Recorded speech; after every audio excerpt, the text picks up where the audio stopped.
Live from downtown Detroit, home of WDIV and Click on Detroit, Local 4 News at 5 starts now. It is a sobering reminder of just how serious this crisis is. 1,602 Michiganders have now died from the coronavirus.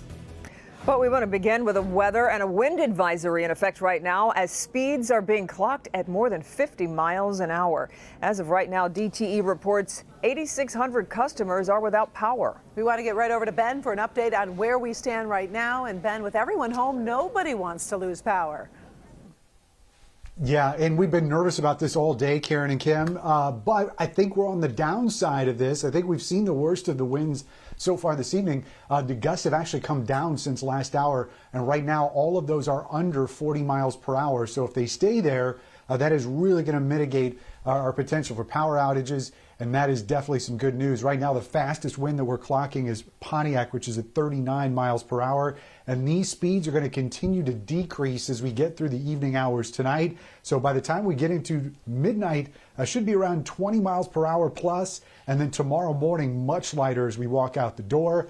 That is good news considering that air temperatures are going to be around the 30s, so we'll talk more about the cold air that's going to come this week, all in just a few minutes. Karen and Kim. Right, we'll check back with you in a little bit, Ben. Now, let's turn to major developments in the fight against the coronavirus here in Michigan. Let's go through today's big headlines right now, starting with the numbers. We have a total of 25,635 cases of COVID-19 in Michigan. And sadly, the numbers of deaths are rising as well. Just more than 1,600 Michiganders have lost their lives to this virus. But also today, unemployment benefits expanded, but the system crashed yet again, keeping people from signing up. We'll have much more on that in just a minute. And all of that is happening as Mayor Duggan warns of spikes in cases at Detroit nursing homes. For that part of the story, we want to get to Priya Mann. And Priya, there are some encouraging numbers. Yeah, that's right, Karen. So there's 180 Detroit police officers who are still out, but 600 cops are back, meaning specialty operations are now fully staffed. 100 firefighters are back. 300 DDOT drivers were tested. They don't have the virus. Now, Duggan says, well, all of that is encouraging. There is a renewed focus on nursing homes where those numbers continue to rise. It's becoming clear right now that that's where our most vulnerable population is. Went through 3 nursing homes, found in 2 of them 30% of the patients tested positive, and 1 of them 50% of the patients at the nursing home tested positive. 26 seniors have died, and every nursing home in Detroit has reported cases of COVID-19. After more than 200 residents and staff members fell ill, the city is ramping up testing at nursing homes. We're going to test 2,400 nursing home residents and staff in the next 10 days. As healthcare workers and first responders continue to face a shortage of PPE, on Monday, the Pistons announced they're donating 100,000 masks.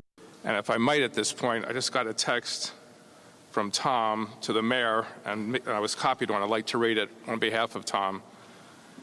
It says, "Hello, Mayor Duggan. This is Tom Goris. I appreciate everything you're doing for the city right now. Glad we could help with the masks, and I'm sure there will be more things to come. And as you know, we're also working on a complete package to help our city on all fronts. It's a challenging time, but also inspiring to see how people are coming together and care so much, and how you continue to lead. All my best and appreciation, Tom Goris." Mayor Mike Duggan said trends were encouraging because Detroiters were social distancing, staying home, and wearing masks. What the people of this community have done to knock this virus down has been pretty inspiring. But he's also looking to the future and lost revenue due to the pandemic. The city expects to run a deficit of $300 million over the next year and a half. Everybody is going to have to share in some sacrifice, but we think we can keep the city services intact. Now, that deficit expected to affect 9,000 city employees. The mayor expects to address them tomorrow directly. Reporting live from Midtown, I'm Priya Mann, Local 4. Okay, Priya. Well, today more Michiganders are eligible to file for unemployment benefits. That's certainly the good news, but the bad news is this morning the website crashed again. That's right, Kim. It happened just hours before the Unemployment Insurance Agency was set to talk with the media about these issues. That press conference was canceled, and as you can imagine, folks trying to file are frustrated. Our consumer investigator Hank Winchester has a look at what Michiganders are up against as they try to get their benefits. Thousands of Michiganders are trying to file for benefits, hopping on the state's unemployment website or calling the phone line. And guess what? The website's crashing, the phone line's busy, so now what? It happened yet again. The unemployment website crashing Monday morning, and the timing could not have been worse. Why? The Unemployment Insurance Agency was set to do a press briefing at 10:30 this morning. Once news spread that the website crashed, the plug was pulled on that presser. It's now slated for tomorrow. But those who've been working to file remain incredibly frustrated. The whole thing has been unsettling, I will say. I'm sure not just for me, but for everyone involved. But it gets more and more unsettling as due dates get closer and closer. Stephanie Wren was able to certify her benefits about a month ago, but hasn't received a dime. She's worked to hop back online or call through the phone line. But like many of you, she can't get through. So I get a message from Verizon saying this number is not taking any calls. Or I get into the voice response unit in the department, but then it disconnects. It says, oh, press this number and press this number. Sorry, we have too many people calling. Click. As I've reported, the system simply cannot handle the huge spike in new traffic, and that's not going to get any better because today those who are self-employed, independent contractors, and low-wage workers can also apply for benefits. I've filed. I've been approved. I've certified. I've been told everything is all good. I've been told you're going to get your money and no money. The state has tried to ease a little bit of the traffic by having people either log on or dial in based on their last name. We have more information about that part of the equation on the Help Me Hank page at clickondetroit.com.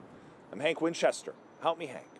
All right, thank you, Hank. And the unemployment office did send us a statement late this afternoon. It reads, the state of Michigan networks and applications are currently experiencing performance issues that are causing some online services to be temporarily unavailable. Teams are working diligently to restore service to 100%. There's not currently a timeline for restoration. Frustrating. Well, there's no going up north to your place up there or shopping for gardening supplies.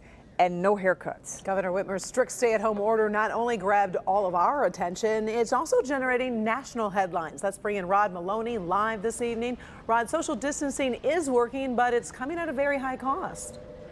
Yes, the governor's got a problem in terms of her position nationally from many publications feeling that hers is overreach in this extended executive order. The president tweeted about her, and what many people are saying, and it's drawing and gaining protest, is that this is essentially overreach on her part. I want you to have your freedom. I want to have mine too. We will get to a place where we can be with our friends and family again. The governor today restated her concern many of our medical facilities, particularly in Metro Detroit, are at capacity fighting the virus, and there's still limited PPE. But she also said that outstate rural hospitals are in no way able to cope with an onslaught of cases.